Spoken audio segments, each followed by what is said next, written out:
ओम शांति। 20 दिसंबर।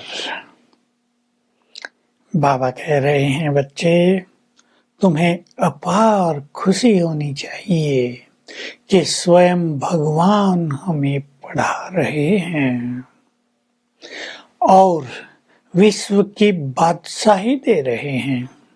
तुम राज ऋषि हो, तपस्या कर रहे हो शिव बाबा से स्वर्ग की राजाई पाने के लिए। तुम बहुत बड़े आदमी हो। देखो, बाबा अपने बच्चों को किसी ऊंची नजर से देखते हैं। तुम पढ़ते पढ़ते बहुत होशियार हो जाएंगे, फूल बन जाएंगे, फिर सतयुग में ट्रांसफर हो जाएंगे। वो बहुत सुखों की दुनिया है। अब बाबा के तुम्हें ज्ञान दे रहे हैं। आज की जो बाबा की लैंग्वेज है वो दूसरे ढंग से है कि सतयुग और कलयुग अंत तक क्या क्या होता है मैं तुम्हें समझा रहा हूँ। सतयुग में क्या होता है, त्रेता में क्या होता है, द्वापर से कैसे अनेक धर्म आते हैं। तुम धीरे धीरे नीचे उतरते हो, सीढ़ी उतरते धीरे धीरे चढ़ते हो फट से। तुम पावन थे, धीरे धीरे पतित बने हो। बच्चे समझते हैं हम धीरे धीरे पतित बन गए, अभी हमें पावन बनना है। कई बच्चों को बहुत उमंग रहता है, कहते हैं बाबा हम आपसे राजाई लेकर ही रहेंगे।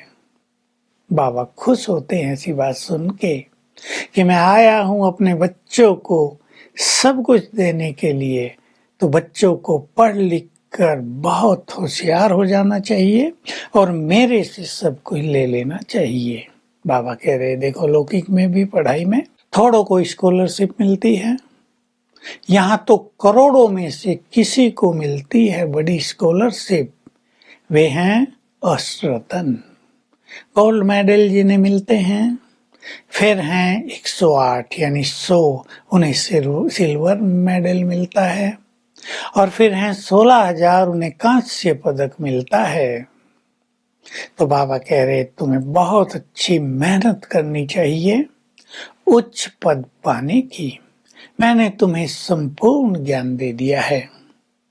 तो जैसे बच्चे स्टूडेंट पढ़कर फिर उसको रिवाइज करते हैं, तुम्हें भी ये ज्ञान एकांत में जाकर रिवाइज करना चाहिए। इसको ही मनन कहते हैं।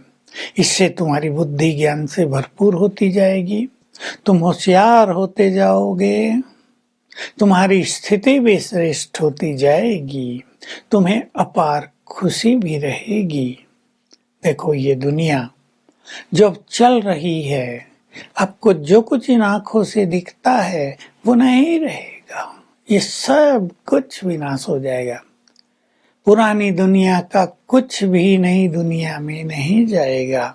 लेकिन बाबा ने एक छोटा सा अच्छा उदाहरण दिया। जैसे पुराना मकान तोड़ते हैं, यदि कुछ चीजें अच्छी हैं तो उन्हें रख लेते हैं नए मकान में सेट करने के लिए। उन दिनों मार्बल बहुत महंगा होता था, बाबा कहते मार्बल रख लेते हैं। ऐसे ही अभी सृष्टि का विनाश होगा, संपूर्ण विनाश कभी नहीं होता।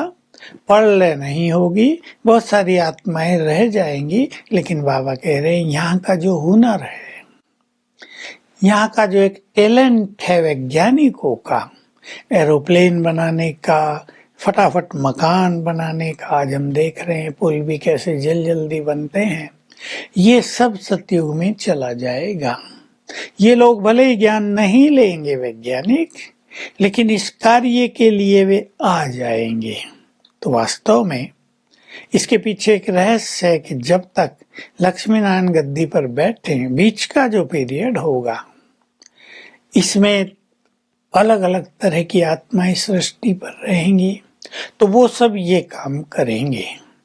तो हमारे लिए ये साइंस का बल भी बहुत काम आएगा। बाबा कह रहे तुम्हारे पास साइलेंस का बल है। साइलेंस के बल से तुम इस संसार में शांति स्थापित कर देते हो। तो तुम्हें हमेशा ये याद रखना है, हम विश्व पर राज करते थे। ये भारत अविनाशी खंड है, इसका कभी विनाश नहीं होता। भारत में ही देवी देवताओं का राज्य होता है।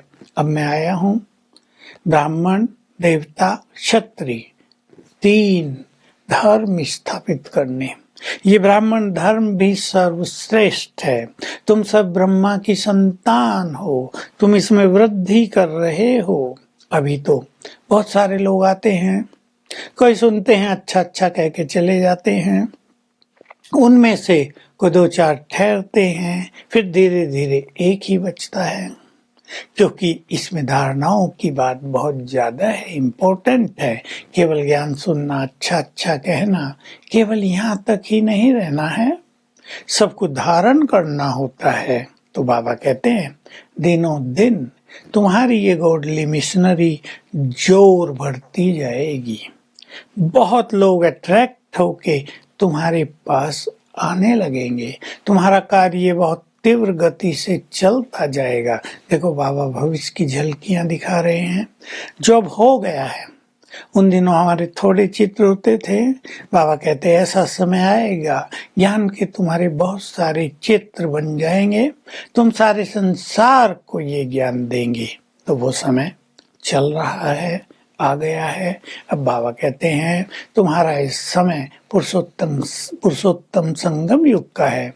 एक और पुरानी दुनिया है, दूसरी ओर ये नई दुनिया की स्थापना हो रही है।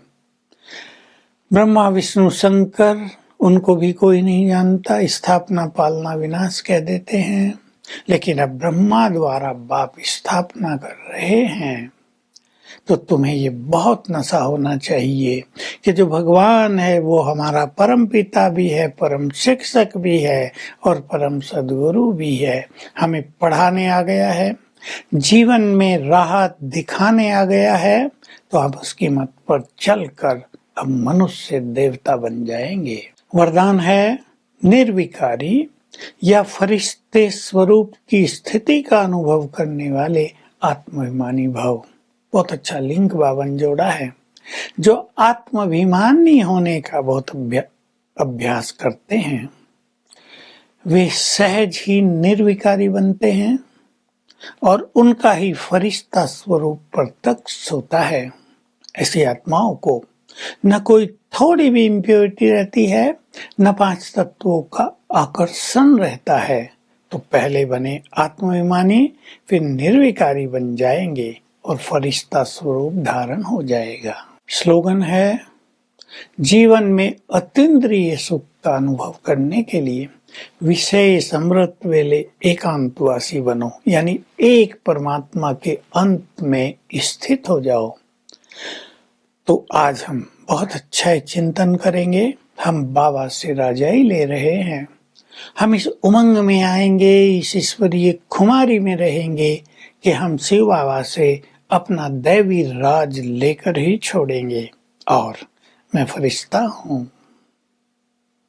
ये अभ्यास करते हुए सूक्ष्म वतन में जाएंगे, फिर आत्मा बनकर परम धाम में जाएंगे, बाबा से शक्तियां लेंगे, सूक्ष्म वतन में ब्रह्म बाप दादा से रूरिहान करेंगे, फिर आत्मा अवतरित हुई इस देह में शक्तियां भर कर ये अभ्यास करेंगे।